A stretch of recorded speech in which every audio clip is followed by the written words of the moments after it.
we saw this take place in, for example, the 1950s and 1960s, when the stereotype and myth of the quote unquote model minority was introduced to American society for the first time.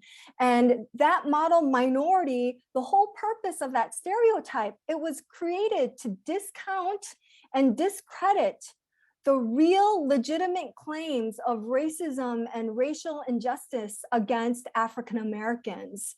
So since then, we see this tactic being used to drive wedges, not only between Black and Asian communities, but Mexicans now, like Mexican and Asian communities and Black communities. Asian Americans now have this whole kind of backlash against affirmative action.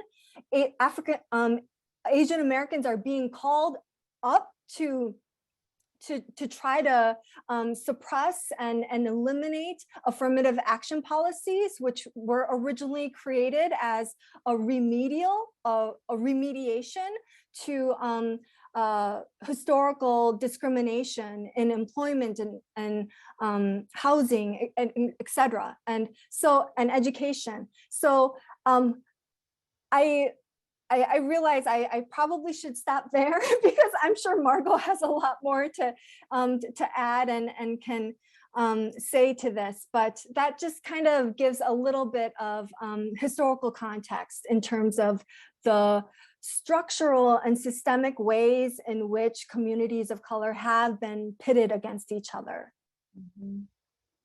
Just add something to that, SooJin. I'm so glad you mentioned it. The original model minorities were the 5 civilized tribes. They were referred to as the 5 civilized tribes in the 19th century because they were described as they were compared to the savages, right? They were described as entrepreneurial, blah, blah, all the characteristics, that the dominant groups were trying to promote. And I think that's really important to keep in mind. And then the whole model, Asian American model minority, was really kind of ramped up.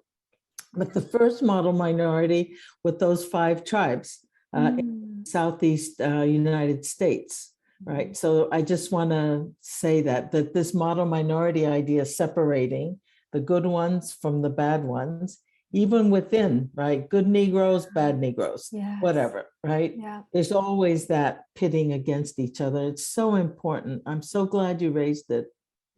Oh, thanks. And that just goes to show like how important it is for us to know our history and where these strategies and these stereotypes come from. Again, because they're recycled, they're repurposed.